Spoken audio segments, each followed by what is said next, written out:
Mengenai kuarantin wajib, dari 24 Julai sehingga 17 Ogos 2020, seramai 12,646 individu telah pulang ke tanah air melalui pintu masuk sempadan antarabangsa, dan kesemua mereka telah ditempatkan di 63 hotel dan 5 institut latihan awam ILA di seluruh negara.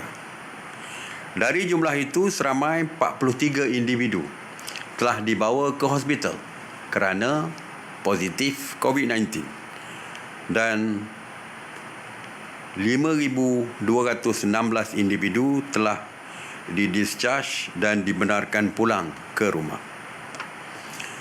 Pegawai Kementerian Kesihatan bersama anggota PDRM telah membuat 481 pemeriksaan mengejut semalam untuk memastikan mereka yang masih menjalani kuarantin di rumah mematuhi SOP yang ditetapkan.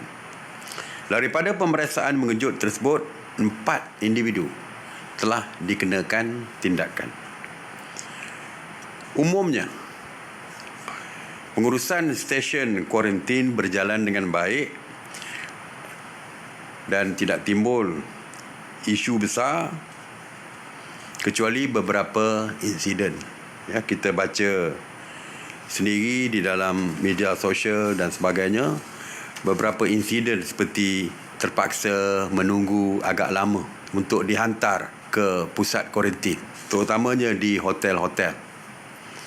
Keadaan ini berlaku kerana ketibaan penumpang secara serentak di KLIA misalnya. Jadi ini menyebabkan berlaku sedikit kelewatan untuk memproses mereka sebelum mereka dihantar ke hotel. Aduan yang kedua, apabila sampai di hotel, mereka terpaksa berada di dalam bas dan menunggu agak lama. Keadaan ini berlaku kerana mungkin ada 3 bas yang mengangkut penumpang untuk tinggal di satu-satu hotel tersebut. Dan kita tidak membenarkan PUS ataupun penumpang ataupun rakyat kita yang akan dikuarantin tersebut beratur banyak di kaunter hotel. Jadi kita selesaikan satu grup dengan satu grup. Jadi kalau agak lama mungkin dari segi proses untuk check-in,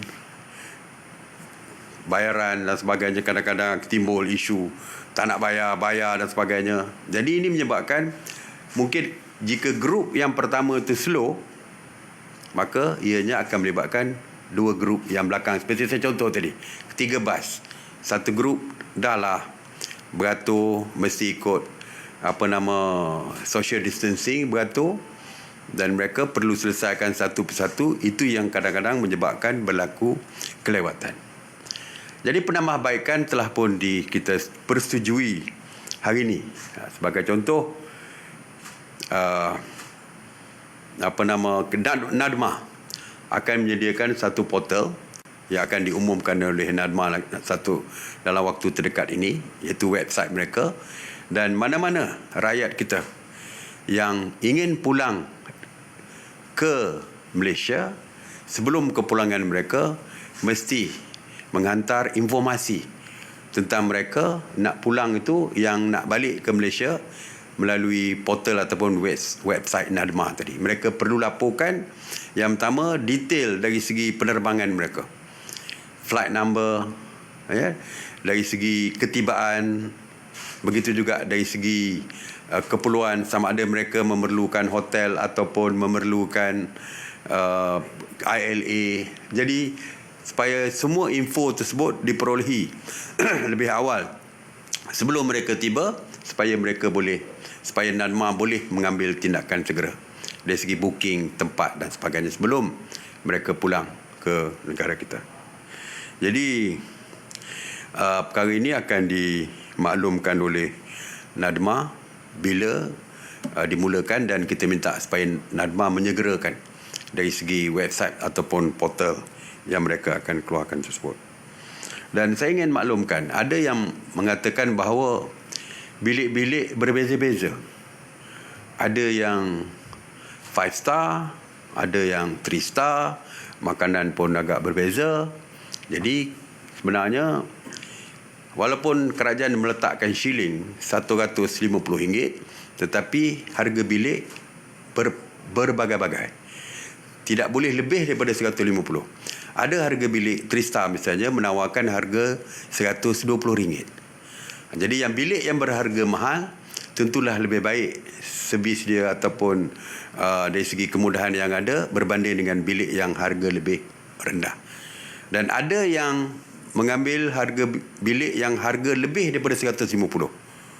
Mereka nak upgrade bilik yang besar. Mereka boleh melakukan demikian, walau manapun mereka perlu menanggung bayaran sepenuhnya, menanggung sendiri sepenuhnya bayaran bilik tersebut. Jadi sebab itulah kadang-kadang ada perbezaan dari segi servis ataupun keadaan di dalam bilik tersebut. Jadi saya difahamkan tadi yang di kuarantin tu dia ada website group dia sendiri. Jadi membanding-bandinglah antara hotel sini dengan hotel sini. Sedangkan saya katakan tadi bahawa bilik tu berdasarkan harga hotel. Ya, kalau mungkin ada yang nak duduk di suite, by all means mereka boleh duduk di suite sekalipun dengan bayaran beribu-ribu, tapi dibayar oleh mereka sendiri dan tentu saja biliknya lebih baik daripada bilik yang lain. Seterusnya adalah dari segi makanan. Ada yang dah rasa lama sangat 14 hari di hotel, mereka nakkan makanan lain, makanan daripada luar. Mungkin mereka nak ada makan fast food, makanan segera. Jadi dulu kita tidak benarkan, ya. Tapi keputusan mesyuarat tadi kita benarkan. Ini bukan soal COVID positif atau negatif ni, ya. Kerana dulu Kementerian Kesihatan bimbang kalau makanan luar tu boleh menyebabkan ada penyakit lain. Mungkin ada food poisoning, keracunan makanan dan sebagainya. Jadi kita bersetuju, kita faham lama di dalam hotel tersebut selama 14 hari. Jadi kita bersetuju supaya mereka boleh membuat pesanan makanan daripada luar, tetapi mesti menandatangani. Aku janji bahawa mereka akan bertanggungjawab jika berlaku apa-apa sakit dan sebagainya akibat daripada makanan yang dibawa daripada luar. Dan kerajaan tidak akan dipertanggungjawabkan. Kementerian Kesihatan tidak akan dipertanggungjawabkan.